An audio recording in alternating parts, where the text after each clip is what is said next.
Hoje chegou a alegria de todos, que absolve a primitiva condenação.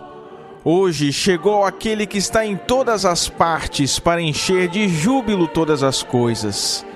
Este é o dia da boa nova, dia da alegria, é a festa da Virgem. O mundo dos homens se toca com o mundo divino.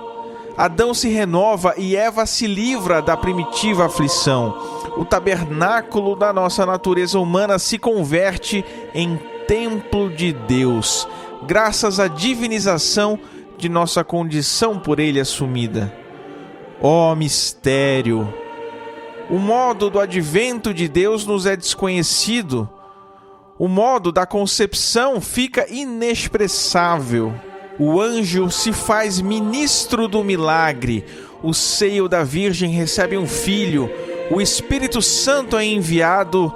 Do alto o Pai expressa o seu beneplácito. A união se realiza por vontade comum. Nele, por meio dele, fomos salvos. Unimos o nosso canto ao de Gabriel e cantamos à Virgem. Ave cheia de graça, através de ti chegou a salvação, o Cristo nosso Deus. Tomou a nossa natureza e nos levou para Ele. Roga pela salvação de nossas almas. Hoje se inicia a nossa salvação e a manifestação do eterno mistério. O Filho de Deus se fez filho da Virgem e Gabriel anuncia a graça. A ti, Maria, como a general invencível, meus cantos de vitória. A ti, que me livraste de meus males, ofereço os meus cantos de reconhecimento, pois tens uma força invencível. Livra-me de toda espécie de perigos, a fim de que te aclame, Ave, Virgem e Esposa. Na Anunciação é onde se realizou o mistério que ultrapassa todos os limites da razão humana, a encarnação de Deus. Essa festa é o canto proemial de uma alegria indizível.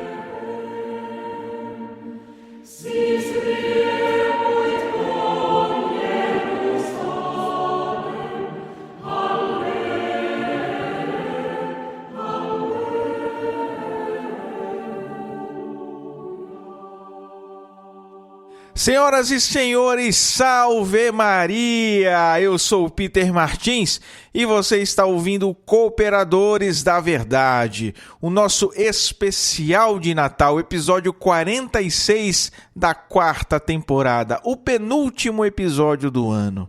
Um episódio num formato um pouco diferente. Hoje não temos a vida do Santo Franciscano, não teremos recados e faremos tudo em espírito de oração, pedindo a intercessão da Santíssima Virgem Maria, São Francisco de Sales e de Santo Tomás de Aquino, para que possamos conduzir este programa segundo a vontade de nosso Senhor.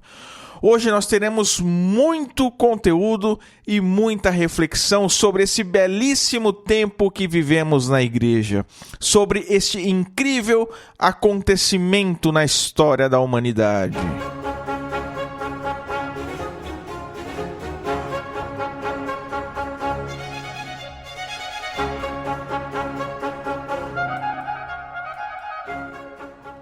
O mistério do Natal é algo que deve ser saboreado, degustado com muita atenção, para que sintamos todos os gostos, todos os aromas, todas as preciosidades que esse acontecimento que nós hoje comemoramos e revivemos tem para nos oferecer. O nosso catecismo, quando fala do Natal, nos apresenta 2 textos litúrgicos belíssimos que eu quero ler para vocês hoje. Hoje, a Virgem dá à luz o Eterno, e a terra oferece uma gruta ao inacessível. Cantam os anjos e os pastores, e com a estrela os magos põem-se a caminho, porque tu nasceste para nós, pequeno infante, Deus eterno.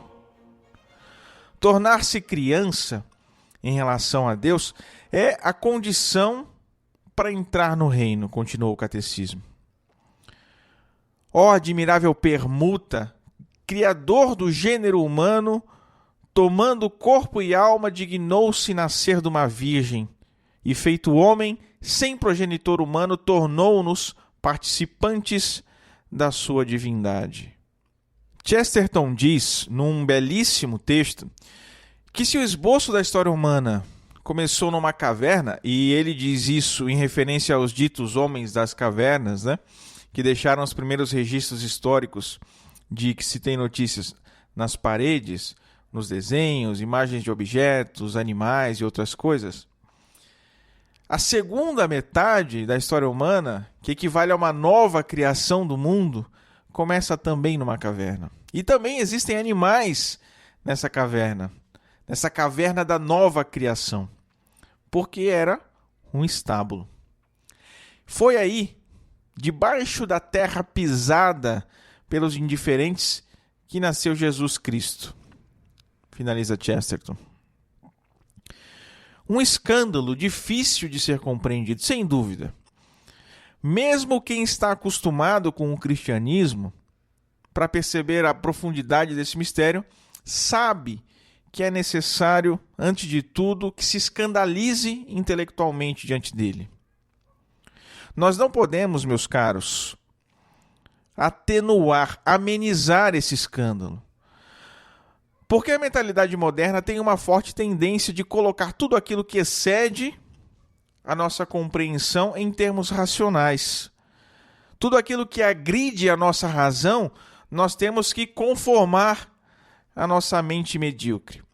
Então, se Deus existe, e Ele é infinito, todo-poderoso, como é que vai nascer como um bebê indefeso? Assumir a nossa natureza humana? Isso é um absurdo. E aí, tomam tudo aquilo que é empírico por metáfora. Ah, não, que Deus tenha se feito homem é apenas um mito, algo simbólico e tal, mas impossível. É apenas um simbolismo para dizer que no homem há algo de divino. É isso que muito teólogo ensina hoje em dia, meus caros.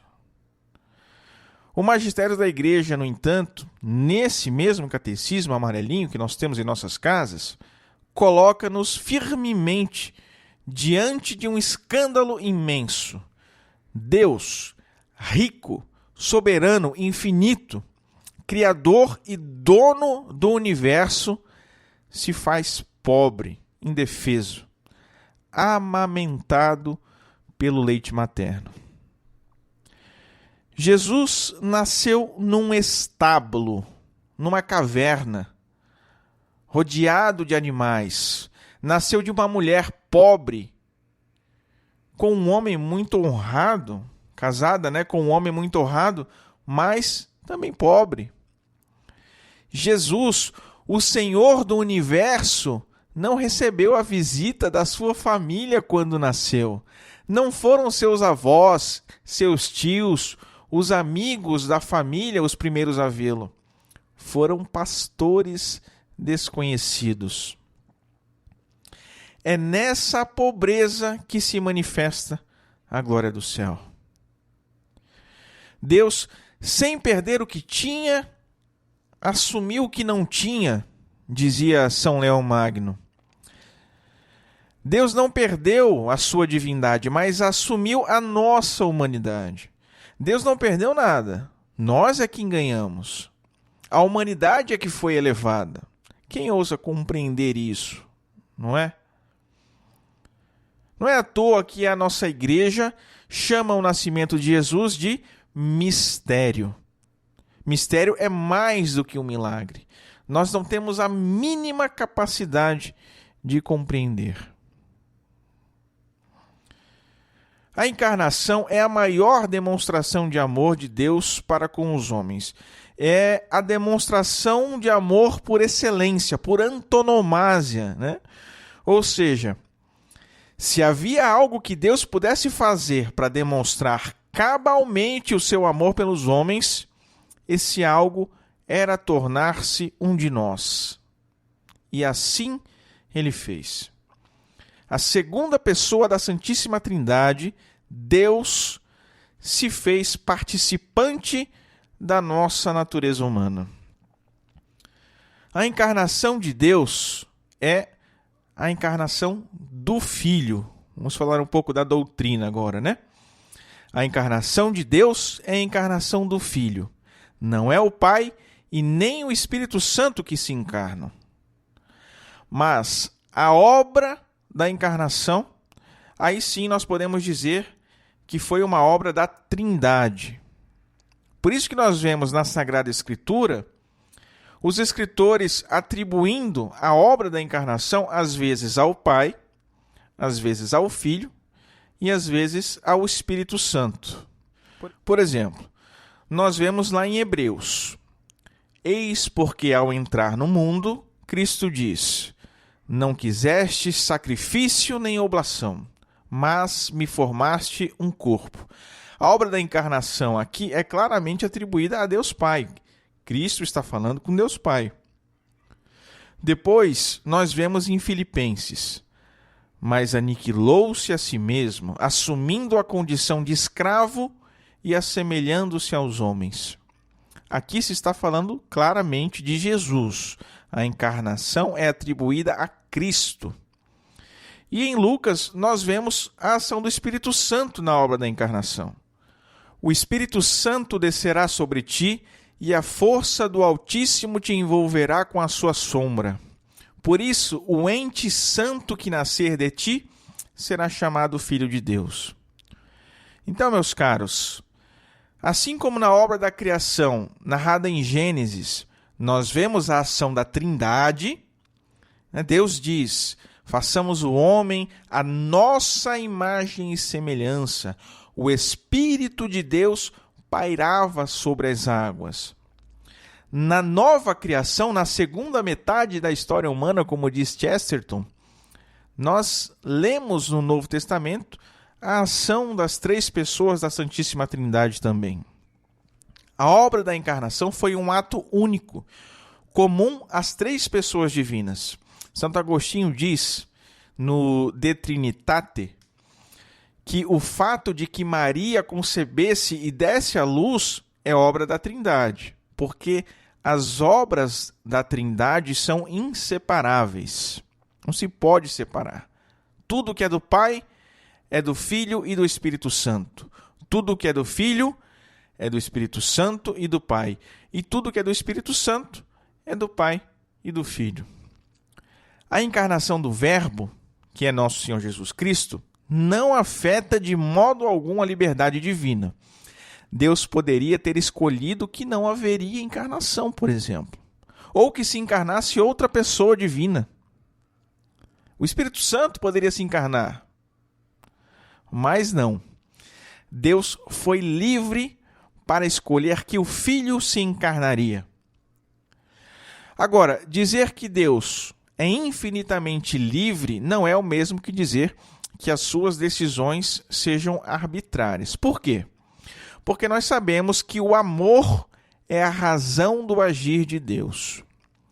Tomando isso por base, o que faz a teologia? Ela busca conhecer e salientar a sabedoria e a coerência que existem em toda a obra divina, mesmo nas coisas que não são necessárias. Na verdade, se a gente for analisar bem, até mesmo a criação do universo é contingente, né? Deus não precisava ter criado nada, não. Mas ele faz por amor e recria tudo na encarnação por amor também. Glória, glória, glória, glória. Não se pode falar de Natal, de encarnação, sem falar de Nossa Senhora. Maria foi predestinada para ser a mãe de Deus, desde toda a eternidade, juntamente com a encarnação do Verbo. O Papa João Paulo II ensinava que no mistério de Cristo, Maria já estava presente antes da criação do mundo. Mas de que forma Maria estava presente? Como aquela que o Pai escolheu para a mãe do seu Filho na encarnação. Conseguem compreender a profundidade disso, meus caros? Deus está na eternidade, então fica difícil nós falarmos de momento ou instante, porque na eternidade tudo é agora, né? Eternidade é a posse total, simultânea e perfeita de uma vida interminável, né? Dizia Boécio. Mas tentem meditar comigo um pouco. No mesmo decreto, naquela mesma decisão que Deus tomou de que seu Filho Jesus se encarnaria para salvar o mundo, exatamente nessa mesma decisão, Deus escolhia Maria para gerar o seu Filho no mundo, assim como Deus Pai o gerou na eternidade. Respeitando a liberdade de Maria, porque Deus quis ouvir de Maria a sua decisão. Deus quis ouvir de Maria o sim que traria salvação ao mundo que ele criou. Assim também como no princípio, uma outra mulher, também livre, decidiu para que a morte entrasse no mundo. Eva, a primeira mulher pura, imaculada, criada sem o pecado original, contribuiu para a morte. Maria, a nova Eva, a nova mulher, também pura, também imaculada, também criada sem o pecado original, contribuiu para a vida. Maria foi adornada por Deus com dons dignos de uma grande missão, diz o Concílio Vaticano II. E é claro, percebam, meus caros, antes mesmo que Jesus fosse gerado no ventre de Maria, o anjo Gabriel já a saudava como cheia de graça. Antes da encarnação do Verbo, Maria já era cheia de graça. E totalmente possuída pela graça de Deus, plena, ela pôde dar o seu livre consentimento ao anúncio da sua vocação. E foi pela graça de Deus que Maria se manteve pura de todo o pecado ao longo da sua vida. Maria foi a mulher que Eva deveria ter sido, assim como Jesus foi o homem que Adão deveria ter sido. Vocês conseguem perceber que todos os dogmas católicos a respeito de Nossa Senhora estão intimamente ligados a Cristo e à sua encarnação? Foi para gerar o Cristo que ela foi feita imaculada. Ao conceber e gerar o Cristo, sua virgindade se manteve intacta. Foi porque ela gerou o Cristo que ela é dita Mãe de Deus. Foi por ser causa instrumental da união hipostática, por ter sido o instrumento utilizado por Deus para a união das naturezas divina e humana na pessoa de Cristo, que ela é chamada corredentora. Ainda não é um dogma formalmente proclamado, mas é uma verdade de fé inegável, né?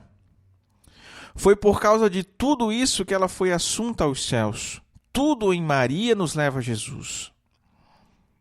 E é por isso que a Santíssima Virgem Maria é honrada com muita razão pela Igreja, porque ela é a mais santa que todos os santos e todos os anjos juntos. Santo Tomás ensina que, mesmo sendo a natureza humana inferior à natureza angélica, ao saudar Maria, o anjo Gabriel reconhece a grandiosidade de Nossa Senhora. A aparição dos anjos na Sagrada Escritura sempre revelava um acontecimento de grande importância. Todos ficavam sempre muito honrados por testemunhá-los.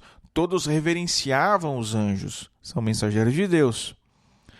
Agora, um anjo se inclinar diante de uma criatura humana, um anjo dizendo Ave Maria, Ave fulano, seja lá quem for, nunca se tinha visto antes. Os anjos, eles são muito superiores a nós, a Igreja reconhece isso. Eles estão muito mais próximos de Deus, são muito mais dignos. Por isso não convinha que um anjo honrasse uma criatura inferior a ele, assim como não convém que nós honremos os animais, por exemplo, que são criaturas inferiores a nós. Mas quando se fala de Nossa Senhora, o anjo reconhece a sua superioridade. Superioridade não em natureza, mas em graça. E testemunha a sua veneração pela saudação. Ave Maria.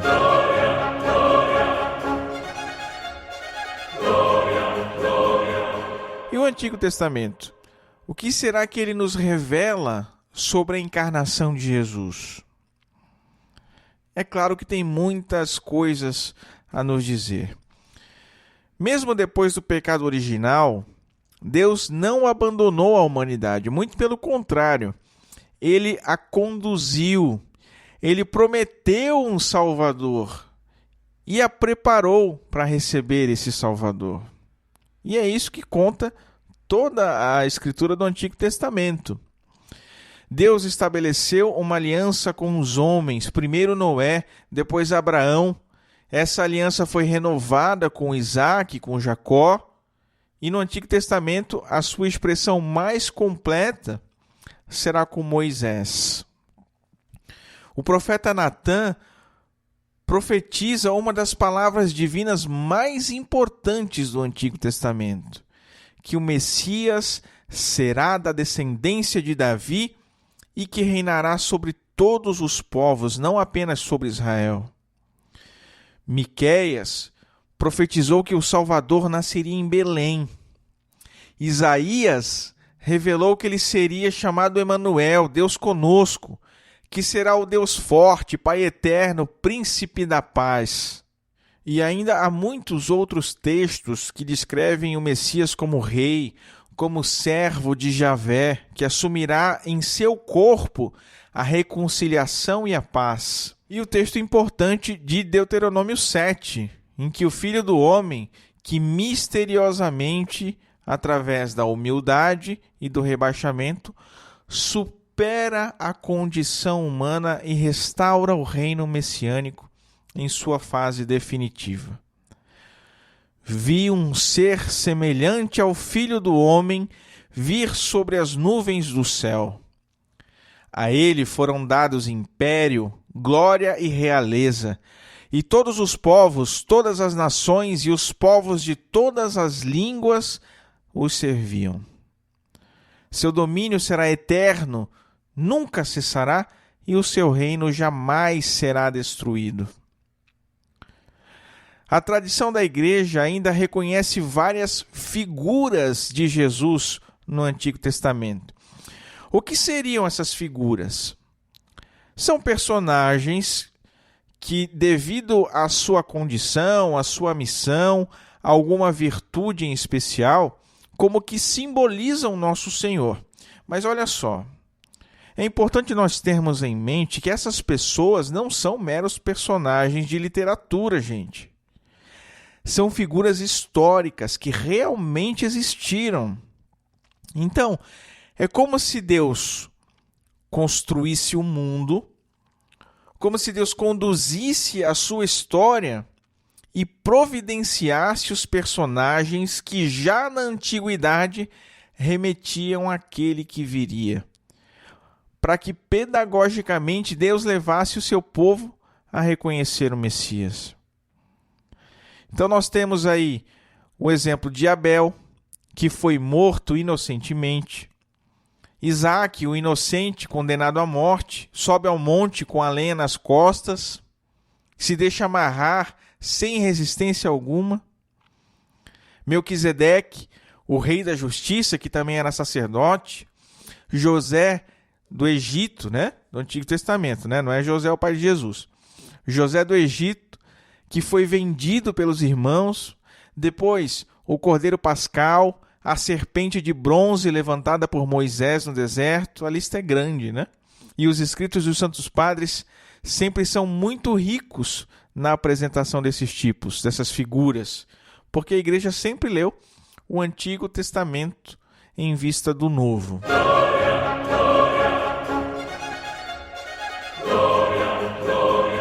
Certo. Vamos conversar um pouco agora, então, sobre a data do Natal. Jesus nasceu mesmo no dia 25 de dezembro? Isso é um assunto bastante controverso. Dentro da igreja mesmo há várias correntes e teorias e estudos, mas não se chega a uma conclusão exata. Muita gente defende que o Natal surgiu para substituir a festa pagã do Sol Invicto. Se eu bem me lembro, até mesmo o Papa Bento XVI aderiu a essa teoria. Mas o que eu vou defender aqui hoje é exatamente o contrário disso. Que a festa pagã surgiu como uma alternativa para confrontar o Natal cristão. O que acontece é o seguinte: desde meados do século II, já se tem registros de comemoração do Natal em 25 de dezembro. Aliás, o que se comemora? Permitam-me aqui, meus caros, permitam-me fazer abrir um parênteses aqui, tá? No Natal se comemora o nascimento de Cristo, o mistério da encarnação, pelo amor de Deus, gente. Natal não é o aniversário de Jesus. O que se comemora é a encarnação. Aliás, o que é a comemoração de um aniversário diante de um mistério tão grande que é o da encarnação? Pelo amor de Deus, né, gente? Aniversário você comemora o seu, da sua mãe, da sua avó, do seu cachorro, seja lá quem for. De Deus se comemora a encarnação, não o aniversário. Entendido? Então, desde o século II, pelo menos, já se comemora o Natal em 25 de dezembro. Mas por quê? É possível estabelecer a data do nascimento de Jesus a partir da Sagrada Escritura em duas etapas. Primeiro, nós temos que descobrir quando foi a data do nascimento de João Batista.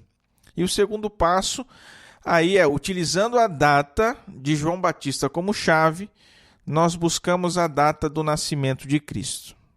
Vamos à Sagrada Escritura então, tá? Nos tempos de Herodes, rei da Judéia, houve um sacerdote por nome Zacarias, da classe de Abias. Sua mulher, descendente de Arão, chamava-se Isabel. Ora, exercendo Zacarias diante de Deus as funções de sacerdote, na ordem de sua classe, coube-lhe por sorte, segundo o costume em uso entre os sacerdotes, entrar no santuário do Senhor e aí oferecer o perfume. Por que eu estou falando disso? Tá? Não se preocupem, fiquem aqui comigo que no final tudo vai se encaixar, tá? Lucas relata que Zacarias servia na classe de Abias. Que classe era essa, meus caros? Olha só. Cada classe de sacerdote servia uma semana no templo 2 vezes por ano. Tá? Lá no livro de 1 Crônicas, capítulo 24, a gente encontra que a classe de Abias é a 8ª classe. Então, fazendo os cálculos, a classe de Abias servia durante a 8ª e a 32ª semana no ciclo anual. Só que nós temos um porém. Depois da construção do templo, o culto foi interrompido diversas vezes. E houve aí um certo descompasso no calendário. O ciclo recomeçou várias vezes em diversos momentos diferentes do ano. E aí alguns estudiosos conseguiram precisar a ordem certa que São Lucas se refere no Evangelho. O segundo turno de Abias, então, corresponde ao final de setembro. E o Evangelho, olha só como as coisas vão se encaixar. O Evangelho de São Lucas relata que logo depois do serviço de Zacarias no templo, ele e Santa Isabel conceberam João Batista. Tá? E isso, meus caros, está de acordo com a celebração oriental muito antiga já na história da Igreja, da data litúrgica onde se comemora a concepção de João Batista em 23 de setembro. Aqui no Ocidente é dia 24. Então, a partir daí, a gente faz o cálculo, tá? Dia 23, 24 de setembro, nós temos a concepção de João Batista. 25 de março, 6 meses depois, como nos informam os evangelhos, nós temos a Anunciação a Nossa Senhora, festa litúrgica, né? Depois, 24 de junho, 9 meses depois daquele setembro, São João Batista nasce. E aí, em 25 de dezembro, 9 meses depois da Anunciação, nós temos a data do Natal do Senhor. Então tudo se encaixou. Então vocês conseguem perceber que aquelas datas que foram tradicionalmente fixadas, defendidas pelos santos padres, pelo magistério, elas coincidem realmente com os períodos relatados na Sagrada Escritura. Que coisa magnífica, né? Então, olha só, isso não significa, pelo amor de Deus, né? Isso não significa que essas datas sejam aí cirurgicamente precisas, né? Pode até ser que sejam, sinceramente, mas não é possível atestar assim com tanta segurança. Fato é que se precisava comemorar em alguma data. E é certo também que algumas comunidades no início da igreja divergiam dessas datas. Então, por isso foi necessário que o magistério as fixasse, para que se comemorasse em toda a igreja, né, de forma uniforme. Tá? Então, aí cai por terra essas teorias que colocam aí o Natal como uma festa criada pela igreja para cristianizar uma outra festa pagã. O que, sejamos francos, não seria nada errado, né? Seria muito belo e moral que a igreja cristianizasse os pagãos, né? Mas o fato é que não foi isso que aconteceu. O dia 25, dia do Natal, é uma festa essencialmente cristã. Talvez o registro mais antigo seja o do Papa São Telésforo, do início do século II. Ele foi o Papa que instituiu a tradição da Missa do Galo na véspera de Natal. E uma curiosidade, dá para enterrar de vez essa teoria do Sol Invicto aí. Não há registro histórico de uma celebração do Sol Invicto em 25 de dezembro antes do ano de 354. Mais de 2 séculos depois que São Telésforo instituiu a Missa do Galo. Ou seja, já era.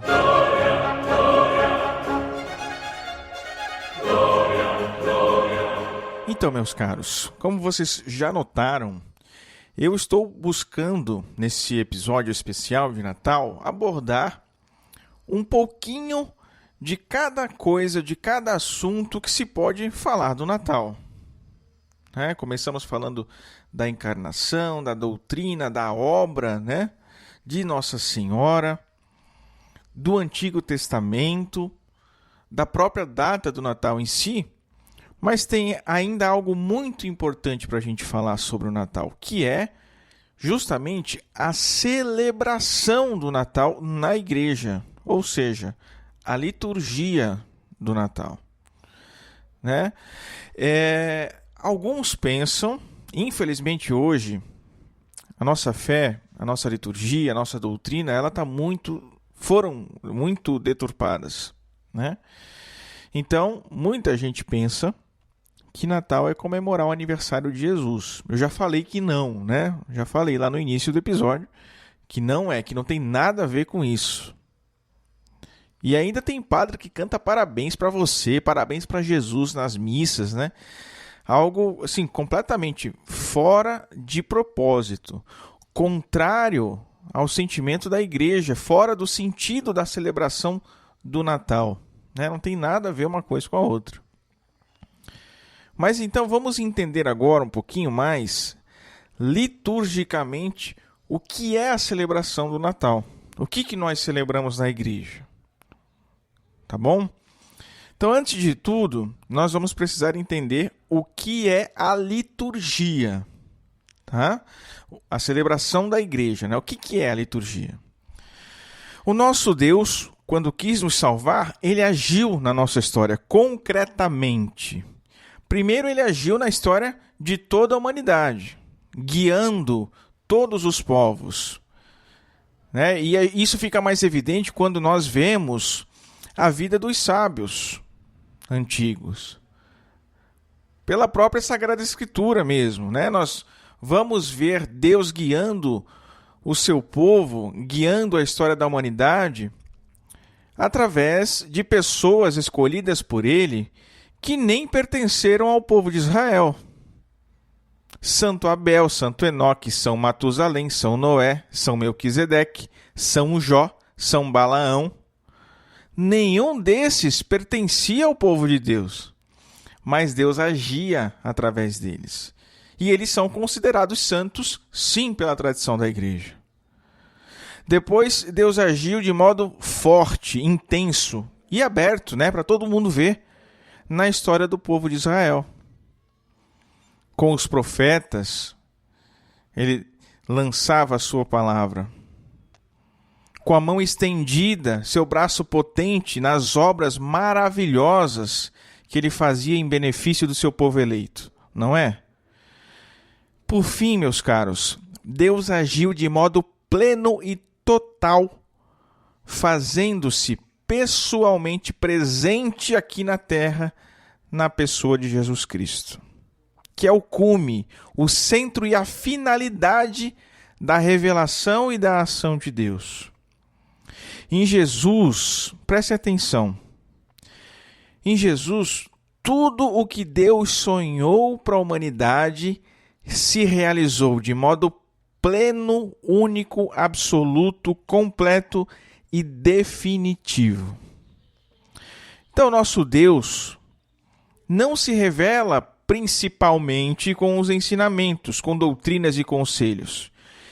Tudo isso são, sim, revelações de Deus. Nós devemos crer, são objetos da nossa fé. Mas a revelação principal de Deus é a sua própria manifestação, as suas ações concretas, suas palavras concretas de amor. E tudo isso chegou à plenitude na vida, nos gestos, nas palavras e ações de Jesus. Então, são essas obras salvíficas de Deus, realizadas de modo pleno em Jesus, que nós tornamos presente na nossa vida quando celebramos a liturgia. Sobretudo na celebração da Eucaristia.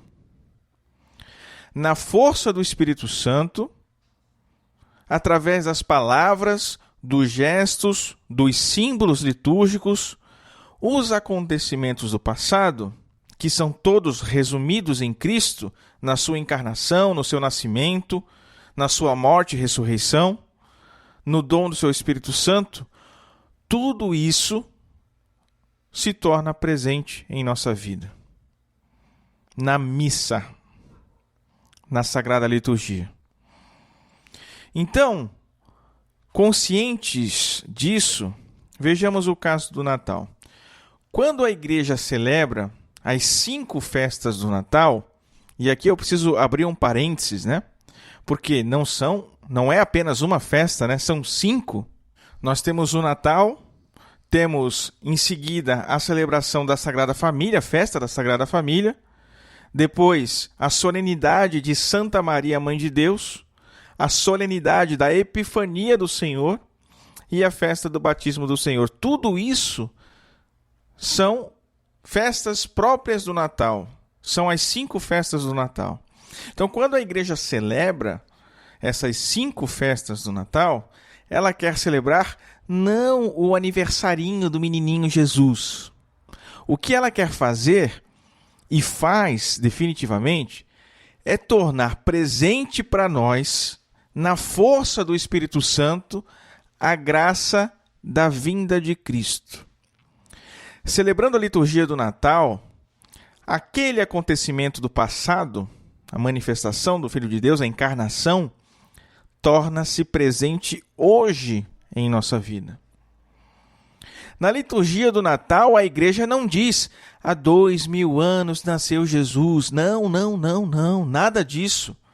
O que ela diz é: hoje nasceu para nós o Salvador, que é Cristo o Senhor.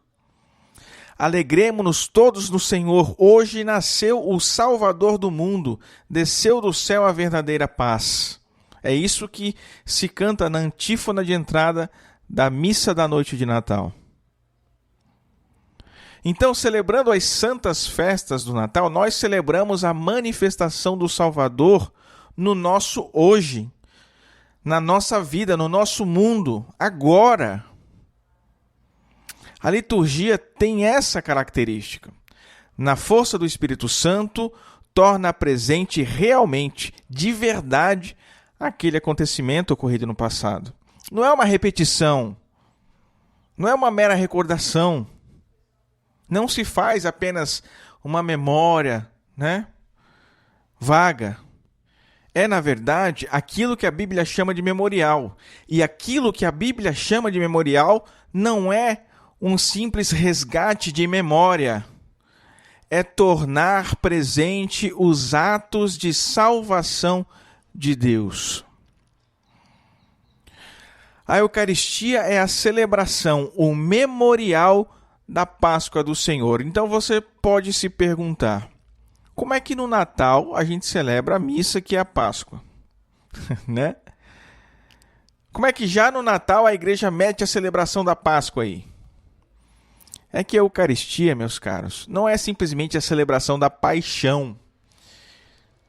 Isso é uma coisa que precisa ficar muito clara, porque é muito comum nós dizermos, que a Santa Missa é o Calvário, que a Santa Missa é o sacrifício de Jesus. E está certo, é mesmo. Mas não é simplesmente a celebração da paixão, morte e ressurreição de Cristo.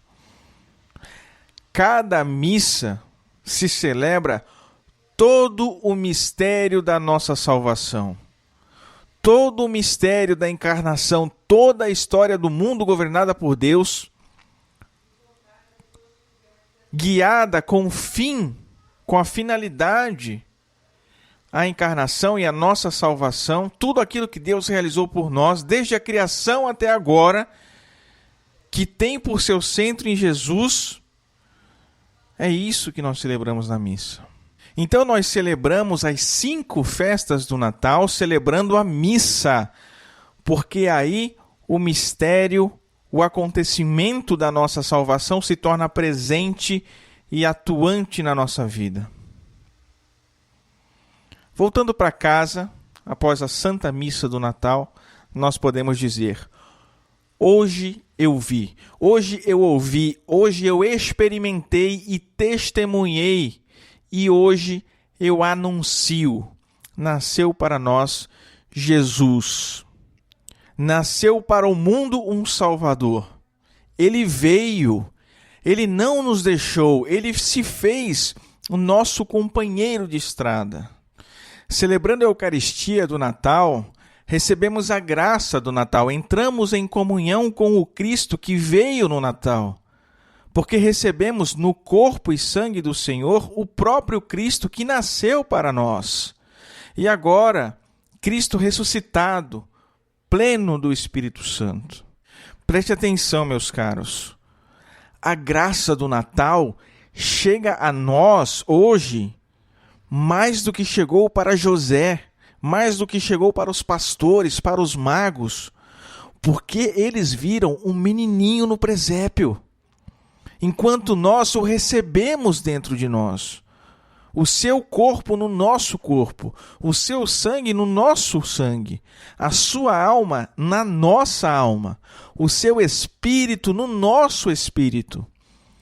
Não mais um menininho frágil, com essa nossa vidinha humana, mas o próprio Filho glorificado, com uma natureza humana imortal e gloriosa, que nos transformará para a vida eterna. É incrível, meus caros. Então que neste Natal, pelo amor de Deus, nós não cantemos parabéns para o menininho Jesus, porque nasceu hoje para nós um Salvador, o Cristo ressuscitado, glorioso que recebemos no seu corpo e no seu sangue, e cujo mistério celebramos nos gestos, palavras e símbolos da liturgia.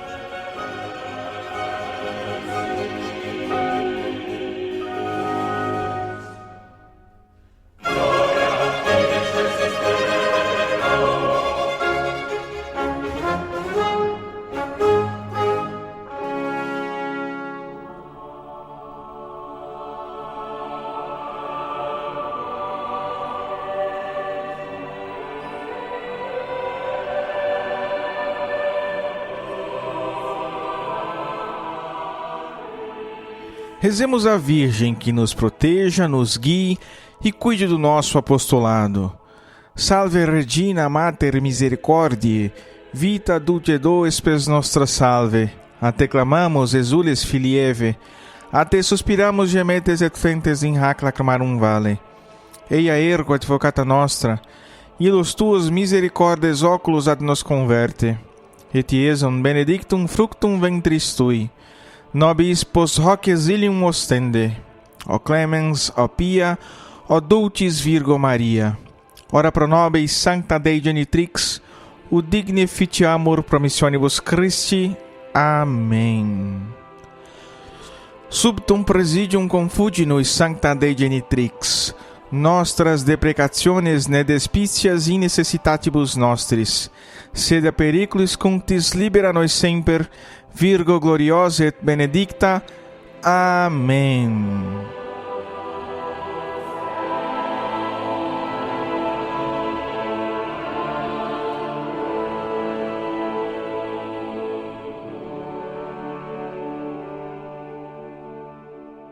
E chegamos ao fim de mais um Cooperadores da Verdade. Chegamos ao fim do nosso especial de Natal.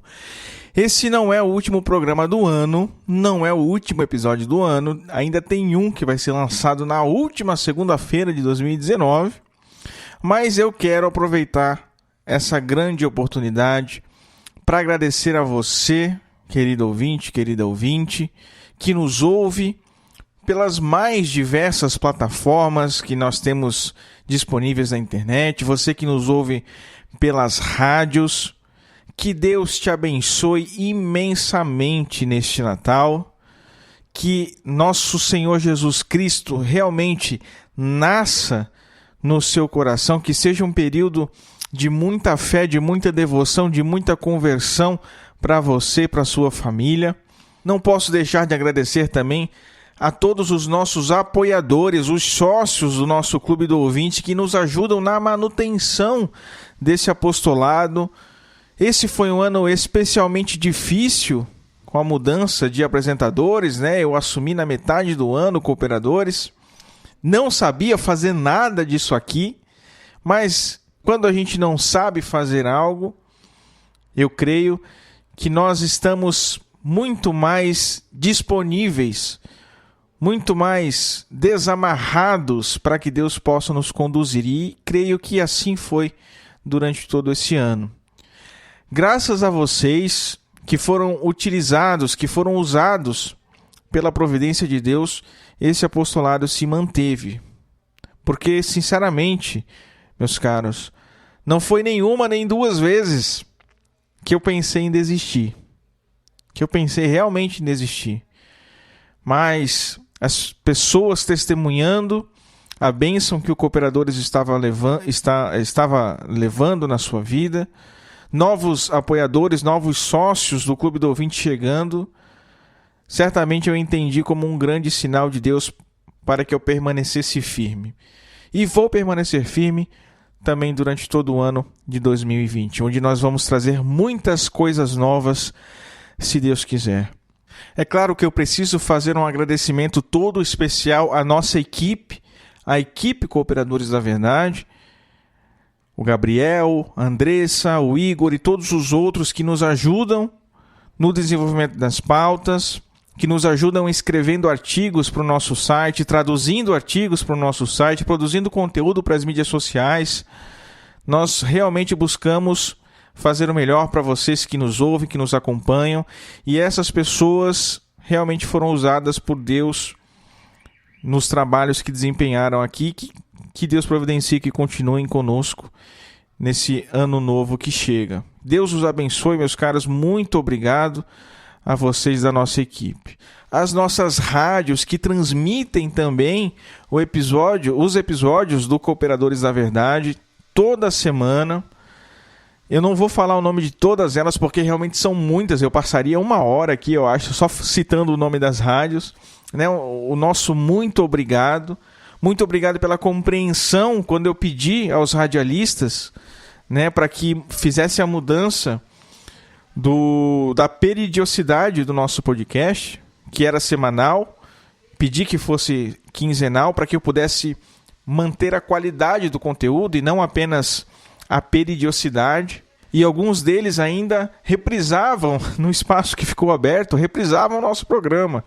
Quer dizer, são pessoas maravilhosas, sem palavras para agradecer cada um de vocês. Espero que continuem conosco nesse ano de 2020 também. Que Deus os abençoe e que abençoe cada uma dessas pessoas que são ouvintes das rádios e que acompanham o Cooperadores por meio delas também. Meus caros, um Feliz Natal a todos. Eu vou ficando por aqui. Não deixe de nos seguir nas redes sociais. Seja sócio do nosso Clube do Ouvinte e ajude o nosso conteúdo a chegar mais longe. Compartilhe esse especial de Natal com seus amigos, no grupo da igreja, no grupo da escola, né? Compartilhe com seus amigos nos grupos de WhatsApp, enfim. Tá? Não deixe de comentar sobre esse episódio lá no nosso blog, nas nossas redes sociais. Não deixe de tirar as suas dúvidas sobre ele lá no nosso Instagram, onde tem um espaço aberto todos os dias para que você coloque a sua dúvida lá. Tá? Venha cooperar com a gente. Gostou? Não gostou? Tem algo a acrescentar? O espaço está aberto para você.